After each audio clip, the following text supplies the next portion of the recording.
Alam mo, ikaw Morales, nagbabanggit ka ng pangalan ng mga personalidad, ultimo pangalan ng presidente, ultimo pangalan ng mga iba't ibang sikat na artista na wala ka na may ebidensya. Your Honor, sa dami ng mga nahawakan kong kaso sa PIDEA, hindi po kara-kara, kagaya nga sabi ko po sa inyo, yung mga dokumento, kinakailangan ko makita para maging specific po ako. Mayroon akong ibang naaalala, pero pagpaumanhin po ninyo, hindi po lahat o kabuuan maaalala ko. Hindi mo natatandaan kung sino informant mo? Ha? Am I correct? Hindi mo natatandaan? Your Honor, Naninira ka lang ng tao eh. Mga kabayan, ginisa sa Senado itong dating PIDEA agent na si Jonathan Morales na di umano ay pumirma sa mga dokumento na nagdadawit kay Pangulong Bongbong Marcos Jr. at Maricel Soriano. Sabi ni Senator Jinggoy Estrada, walang sapat na ebidensya itong si Morales na magpapatunay na dawit si PBBM at itong si Maricel Soriano sa PIDEA leak na kumakalat sa social media. Dahil sa matinding pag-isa sa Senado dito kay Morales, sa pangungunan ni Senator Jinggoy Estrada, agad namang dumipensa si Maharlika at binuljak ng husto itong si Senator Jinggoy Estrada. Jinggoy, makinig ka, Junggoy. Okay? Anong sinasabi mo na dinadawit ni Morales? Sabi na nagdadamay ka ng mga tao dito. Obviously, may pinagtatakpan ka. Wala siyang dinamay. Kung ginamit mo lang yung utak mo, yung utak mong kasinlaki ng tungaw, dapat nalaman mo na siya ay napasalang lang doon dahil in-expose ko ang pre-op at operation to operate. May cover yon. It just so happened na na-identify niya later on, di ba, na siya yung pumirma doon. So, hindi siya nagdamay na all of a sudden, dinamay niya si Marcos na bangag. Imagine mo, Jinggoy, 2012 yung pinag-uusapan natin papel, ikaw natutulog ka sa kangkungang dugyot. Sa pagpapatuloy ng pagdinig, nagpaliwanag naman si Morales at sinabi niyang hindi na niya masyadong matandaan ang kanyang informant dahil sa daming nahawakan niyang kaso at isa pa ay napakatagal na nito at noon pang 2012. Your Honor, sa dami ng mga nahawakan kong kaso sa PIDEA, hindi po kara-kara, kagaya nga sabi ko po sa inyo, yung mga dokumento, kinakailangan ko makita para maging specific po ako. Mayroon akong ibang naaalala, pero pagpaumanhin po ninyo, hindi po lahat o kabuuan maaalala ko. Pero imposible na hindi ko po matandaan, Your Honor. Ito po yung, siya po ang nagsabi Sige, doon. bigyan mo ako dokumento na Your Honor, nandun nga po sa PIDEA. O, nasaan? Doon po naiwan yun. Hindi naman po ako nag-uuwi. Sa ginawang pagdinig ay dumalo din itong si Maricel Soriano na una nang pinatawag ni Senator Bato de la Rosa. Paliwanag ni Soriano, nagulat siya at nadawit ang kanyang pangalan at sinabi niyang wala siyang alam tungkol sa mga dokumento. Alam niyo po, first time ko na po talaga na makatanggap ng imbitasyon na humarap sa Senado. Nakakakaba at nakakatakot. Una-una po, hindi ko alam yung tungkol sa mga dokumento. Nalaman ko na lang yan nung pinakita sa akin. Dahil hindi po ako nagbabasa ng mga ganyan. Wala po akong alam. Ano ang masasabi mo dito, kabayan? Sa ginawang pag-isa ng mga senador dito kay dating PIDEA agent na si Jonathan Morales, magiging patas kaya ang pagdinig o magiging pabor kaya ito kay Pangulong Bongbong Marcos Jr.? Sama-sama nating panuorin ang buong video at pakikomment nyo po ang inyong mga reaksyon at sariling opinyon. Pero bago yan, muli po ako nag-iimbita. Sa mga hindi pa po nakasubscribe sa ating channel na Kabayan News PH, pakipindot po ang subscribe button at pakiclick na rin ang notification bell para lagi kayong updated sa mga bagong upload natin na legit at napapanahong balita. Marami pong salamat. Gisado sa mga senador ang dating PIDEA agent na si Jonathan Morales sa pagpapatuloy ng pagdinig ng Senate Committee on Public Order hinggil sa tinaguriang PIDEA leaks. Kinwestiyon ni Senador Jinggoy Estrada ang dating PIDEA agent sa mga impormasyong hawak nito dahil lumabas sa pagdinig na tila siya mismo hindi maalala ang ilang detalye. So, paano, educate me, paano nabanggit ang pangalan ni Presidente, pangalan ni Maricel Soriano, at iba't iba pang Your Honor, ito yung confidential informant na nakunan ko ng statement. At ito, Who is this confidential informant? hindi ko po maalala, Your Honor. Anak ng Sa taga- patawala. Sa tagal po, Your Honor. Alam mo, ikaw, Morales, nagbabanggit ka ng pangalan ng mga personalidad, ultimo pangalan ng presidente, ultimo pangalan ng mga iba't ibang sikat na artista na wala ka na may ebidensya. Your Honor. Sinasabi galing sa Your informant. Honor, Sandali lang. Can you just let me Yes, finish? Your Honor. Ang sinasabi mo, galing sa informant. Ngayon, ang sinasagot mo sa akin, hindi mo natatandaan kung sino informant mo? Ha? Am I correct? Hindi mo natatandaan? Your Honor. Naninira ka lang ng tao eh. Jinggoy, makinig ka, Junggoy. Okay? Anong sinasabi mo na dinadawit ni Morales? Sabi nagdadamay ka ng mga tao dito. Obviously, may pinagtatakpan ka. Wala siyang dinamay. Kung ginamit mo lang yung utak mo, yung utak mong kasinlaki ng tungaw, dapat nalaman mo na siya ay napasalang lang doon dahil in-expose ko ang pre-op at operation to operate. May cover yon. It just so happened na na-identify niya later on, di ba, na siya yung pumirma doon. So, hindi siya nagdamay na all of a sudden, dinamay niya si Marcos na bangag. Imagine mo, Jinggoy, 2012 yung pinag-uusapan natin papel, ikaw natutulog ka sa kangpungang dugyot. My God! Paano ka naging senador? Nagbumili ka rin ba ng boto sa Smartmatic? I'm just asking. Jutang ginemes nyo, lumalamon kayo sa pera ng bayan. You know? Ang tatay mo, convicted. Ikaw convicted. The heck? Na mag-character assassinate ka? My gulay. Obviously, hindi ka man lang nagtanong tungkol sa pagkasangkot ni Marcos Jr. doon sa bangag-bangag niyang polboron. Kitang-kita sa taong bayan, hindi nyo pagsisinungaling ang taong bayan, mga bugo. Mga palangga? Anong klaseng utak meron ka, Jinggoy? Wala ka palang alam eh. Hindi mo ginawa ang homework mo bilang isang senador. Pumunta ka doon na para kang nagpabida-bida, yung pala ang alaman ng utak mo, lumot. My God, magagalit kayo? Sa sentimiento namin, marli ka, nang bastos, pambabastos ba yun? Kayo nang bastos ng bawat karapatan ng tao. Ang issue doon, hindi ang ni Morales, ang kanyang, yung mga dismiss, ek, na na-dismiss naman yung mga kaso-kaso na yun. Eh kung yun pala ang pagbabasihan natin, dignidad. May dignidad ka, Jinggoy? Eh, convicted ka eh. Kung hindi makapal ang mukha mo, hindi ka na nga tumakbo eh. Dahil nakasuhan ka ng plunder. Kaso makapal ang mukha mo, kasing kapal ng mundo. Yawa kayo. Pero paliwanag ni Morales, kumuha lang daw siya ng salaysay bilang investigador at ang confidential informant ang nagdeklara nito. Hininga ni Estrada ng dokumento si Morales pero wala rin itong maipakita at nasa PIDEA raw. Dahil sa mga kaganapan sa pagdinig, mismong si Senate President Juan Miguel Zubiri mukhang may agam-agam na rin sa mga testigo at may babala ang leader ng Senado. Ang akin lang, ang posisyon ko lang, habang nagmumonitor ako, wala naman sila napapakitang panibagong ebidensya, kundi yung sinasabi lang nilang dokumento, hindi nga galing sa kanya yung dokumento, galing pa sa isang informant na ayaw niya pangalanan, wala tayong, paano yun? Hindi first-hand information. Sinungaling, polluted source. Una-una, sinabi niya sa hearing na sinabit niya sa kanyang superior, si Francia. Wala naman daw natatanggap. Si Francia, nasa yung dokumento. Pwede na sa kanya.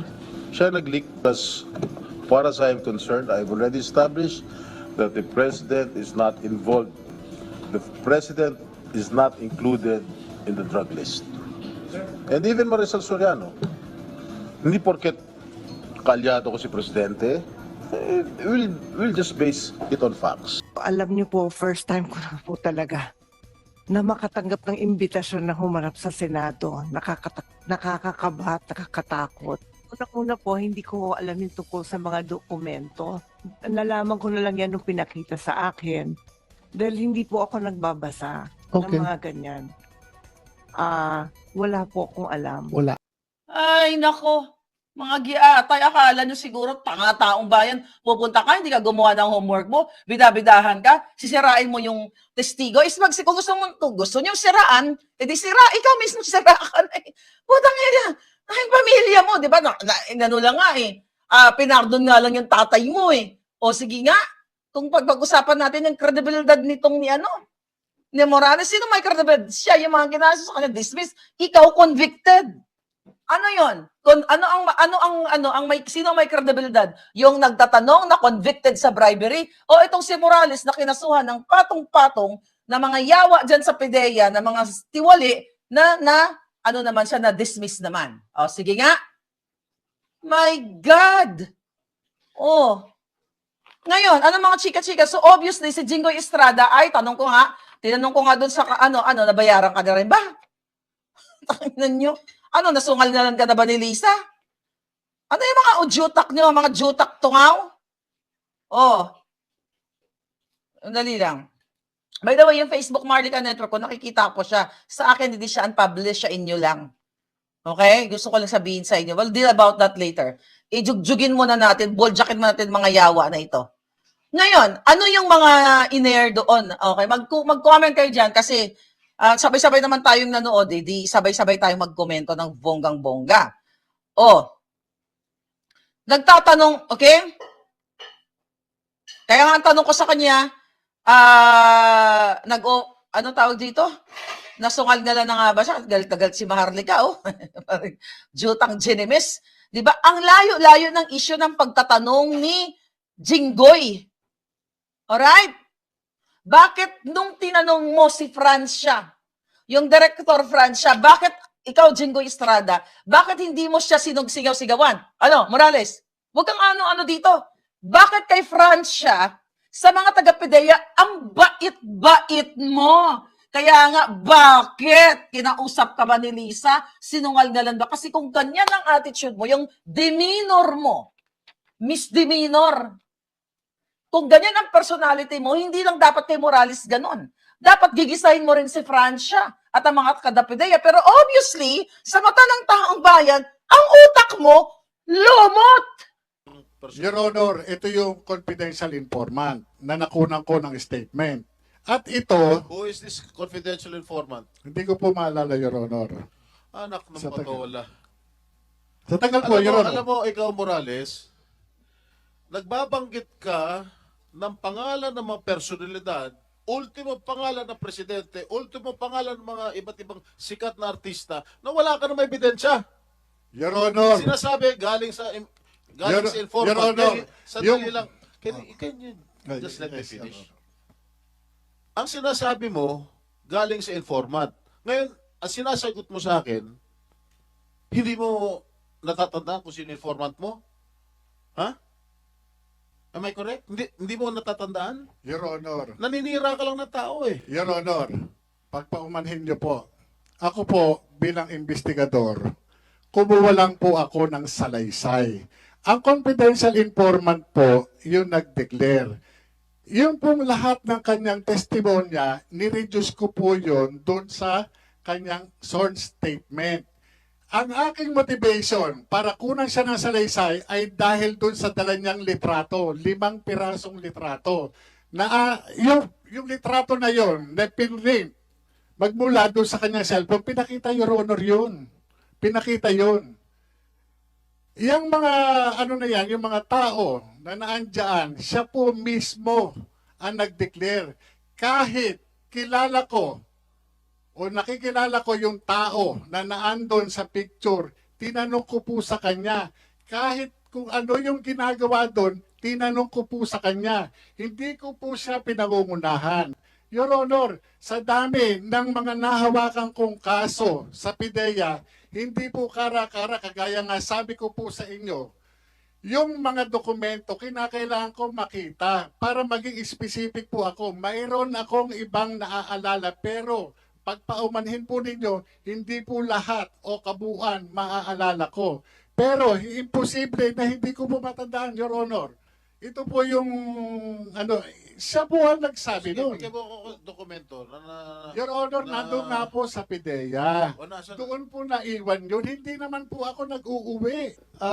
Jonathan, Your Honor. yung ayaw, klaruhin natin ito ha. Talaga bang nakalimutan mo na kung sino yung confidential informant mo or ayaw mo lang sabihin because you don't want to break the trust between a informant and handler? Alam natin, as operatives, meron tayo diyang agreement between you and the confidential informant na hindi mo i-disclose yung pangalan niya no matter what happens. So, am I correct to assume na ayaw mo lang sabihin dahil ayaw mong ilaglag yung informant mo or talagang nakalimutan mo na kung sino siya? Alam niyo, Your Honor, pinipilit kong alalahanin yung pangalan ng tao. Kung, Babae, lalaki? Your Honor, yung mahirap kasi kung i-divulge ko yung kasarian ng confidential informant, Your Honor, makakanib ang buhay noon. Hindi po man sa, yung confidential informant, Your Honor, hindi po sa, talagang makakanib ang buhay, ma-identify kagad siya. Operator ka, ako operator rin ako. Alam kong hindi ko ilaglag yung aking informant. Pero andito na tayo sa punto na ikaw na mismo ngayon, yung kredibilidad mo ang tinatanong mo, baka nagsisinungaling ka dahil baka gawa-gawa mo lang ito dahil wala kang maituro Na i-reveal ko yung no kasarian ng confidential informant na wala akong mababiolate na constitutional rights ng tao, ipagkakaloob ko po. Pero sabi ko nga po sa inyo, yung pangalan niya, hindi ko matandaan. Kailangan ko po yung dokumento. Totoo po yun, yung Mr. Chair. dokumento. So, saan ngayon ang dokumento? Nasa PIDEA nga po. Kasi, kaya po ako lumabas. Dahil po, ako yung nag-imbestiga eh. Yun lang po yung sa akin eh. Ito, Jonathan, Mr. Morales, in your interview with Maharlika, April 30, 2024, in her YouTube channel, you said that dadalhin ko sa hukay ang pangalan ng confidential agent. So meaning, sinabi mo ba ito sa interview mo kay Maharlika? Ang sinabi ko po, dadalhin ko yung kanyang yun yung useman po yun, sa totoo lang. Dadalhin mo sa hukay. Sinabi mo ito sa interview with Maharlika. Hindi ko na po matandaan yung exact words na sinabi ko po noon, Your Honor. Please do not. Pero yung, Mag-self-distract ka dito kapag Mr. kasi Chair. ito ay recorded lahat. Meron itong sinabi mo na dadalhin ko sa hukay ang pangalan ng confidential informant. Sinabi mo ito, hindi?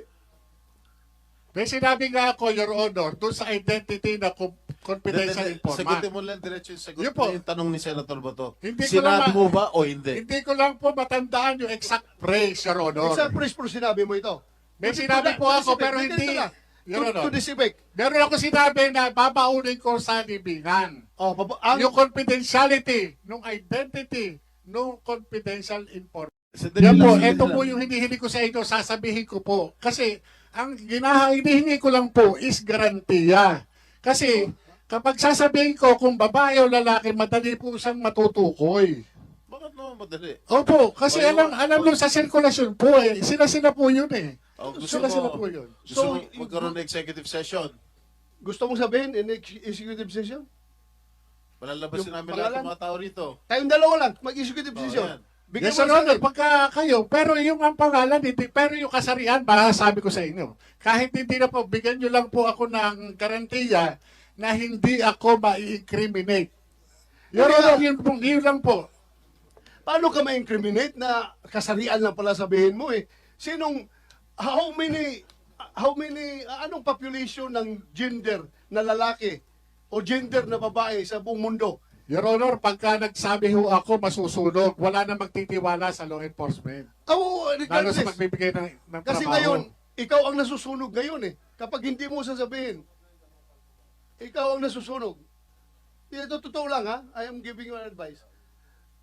ikaw na susunog ngayon dahil tinatago mo yung identity ng informant mo. I understand your position na ayaw mong ilaglag yung ahinte mo. Pero ito, nandito na tayo ngayon sa hearing na ito. Baka naman kahit na executive decision, pwede mong sabihin sa akin kung sino yung informant mo. O, dalawa lang kayo. Sige. Dalawa lang tayo. Pareho kayo Wala. ano? Your Honor, kung ito, yung pangalan, alam ko, kaya nga hindi, sa totoo lang, Your Honor, hindi ko nga ho alam, hindi ko na matandaan sa tagal. Balo At wala. saka yung sinasabi, Your Honor, ni Senator Jinggoy, na lahat ng detalye alam ko. Your Honor, hindi ko nga alam yung ibang detalye. Kung ano lang po yung natatandaan ko, yun lang po. Ano?